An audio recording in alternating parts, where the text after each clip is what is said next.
like I'll pull. Yeah, like if this is the active pull, okay, so like here's his arm. I want to hook this.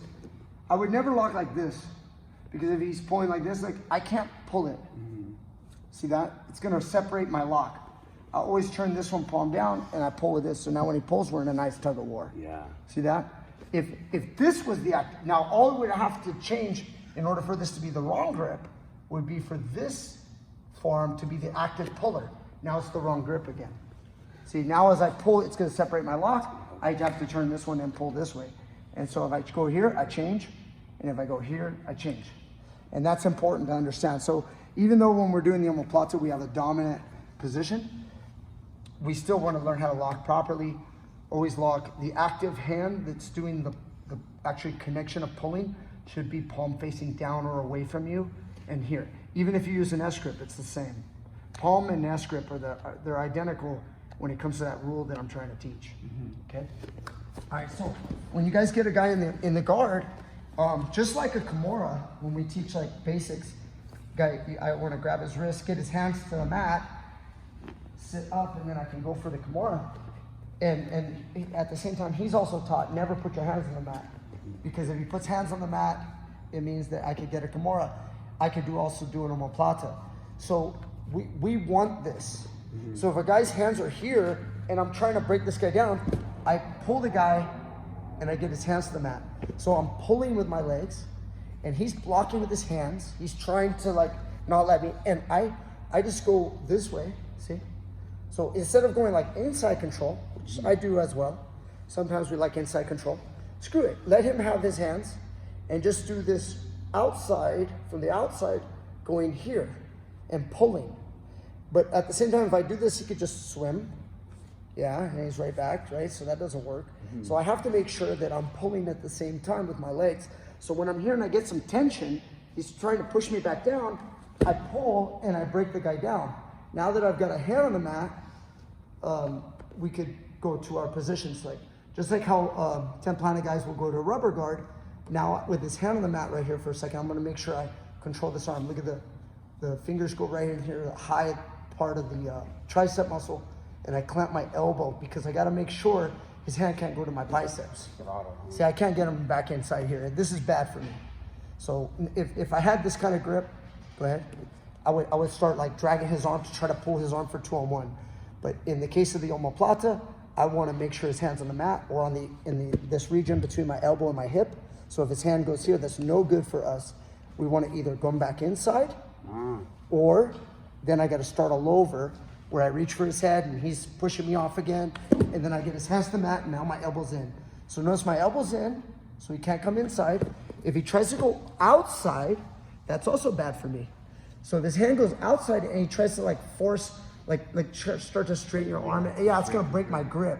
See how it starts to, and you can posture at the same time. See, it's gonna break my grip and now I don't have what I want. Yeah. So that again, as this fight happens, I'm always going back to my 2-on-1, but we're not doing 2-on-1s today. We're gonna get here and we're gonna learn how to fight. What if he goes over? I open my elbow. He goes under, I close my elbow. So I have to learn how to stay in hand fight right here.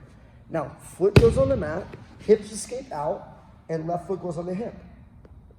Now it's real simple. Everybody can see, it looks like I'm gonna go for maybe a triangle, which I could. I could wrap right here and then shoot the triangle. But I'm not a triangle guy, as I discussed. I'm an omoplata guy. So once I'm here with foot on the hip, this knee now shoots around and it traps and it's gonna elbow lock him.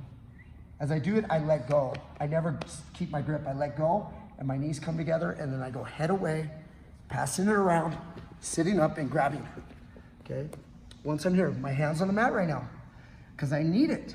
Yeah. If he was to put pressure towards me, I need my hand. But once I get my feet up, no more hand. There will be no more hands touching the mat ever. This foot bites. And we drag the guy down, putting all this weight. Okay, far shoulder control. So here it is. Look at the grip here. I don't want to lock like this. Again, I have such a dominant position, it probably won't matter all that much, but we still want to learn. This hooks nicely around the shoulder. I can pull it in and it's really strong. Okay, let your opponent roll. This time just go to guard instead of triangle. And then now he's gonna practice. So if he's got his legs and he's trying to break my posture, and I'm trying to stay up here, he's gonna pull, and then now boom, he got my hands to the mat. Now immediately, take inside control. See his elbow, take inside control. He doesn't let me fight this hand over. So yeah, and I can't go inside. And he's not gonna sit here forever fighting because eventually I will get what I want. Right. But this is something to learn, this little hand fight drill. And then obviously right here he has a push. He slides out, yes. And now look, his elbow's still in. At this moment, his elbow must pop up and around my arm to trap. You see that? And then his knees pinched together. Elbow lock happens. Yes. There's an elbow lock in the middle of that usually you won't get. Can you rewind just a little? I've tapped people with it a lot actually over the years, but I'm saying like it rarely ever happens. So once he's here, there's an elbow lock right there. If you can trap and he can't turn his wrist, he's gonna get tapped right there. But you see my thumb. The way I catch that is the fingers get slammed shut in the armpit. From here, huh? Yeah, they sometimes the guys like this, you see how they use a little V block? Yeah. And that right there can be brutal because now I can't twist my wrist. I actually put myself in a worse position, okay? So, but if my hand can turn, which tough guys will, you're gonna go to the Omoplata, and then we're up, and he's looking for far side control, no hands on the mat. See that? Just lock far side. That's also why you lanky guys, sometimes you'll lock seatbelt. Go ahead and lock seatbelt. And that's good, but you either gotta do it or don't do it. Like don't be half-ass on it, or lock far shoulder, just like this, but keep this one nice and deep. Yeah, that's where that pressure is. It's kind of like power half Nelson, huh?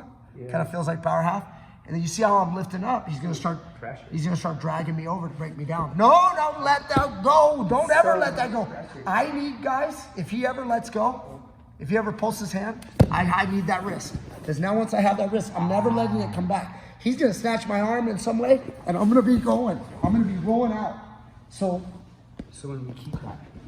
So when you guys are here, I don't want this ever coming out, ever. This is gonna stay in forever. Like on Sandlot, forever. Forever. Forever. Forever. Forever. Okay, now go ahead and move in a circle. And he brings me down, and forever becomes a tap out. Okay? You guys ready? Let's go, 1, 2, 3. Such good control, dude. Yeah, let's keep it up. When you grab that, Omoplata. I hated this move. Sometimes the moves you hate become your best friend. Sometimes maybe the people you hate become your best friend. I went away from the move because I didn't like it. I thought it was like, you're not gonna tap anybody with it. It requires too much flexibility. I realized how wrong I was. It took about 5-6 years before I started actually using the move. I learned it, 5-6 years, that's a long time to not even use the move. And then later in life, learn one little thing and then something clicks and then you pull it off in one day live training and you go, I'm gonna try that again. It felt pretty good. You try it again and all of a sudden it builds into being one of your best moves in your repertoire. And that's an incredible thing. So remember this, don't ever, ever, ever throw stuff in the trash. You might move it to the side, unless it's trash. There are trash moves, but try not to think that way.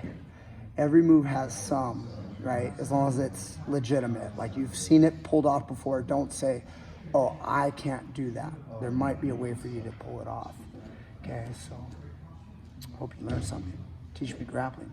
See you next time with more great stuff. Baby.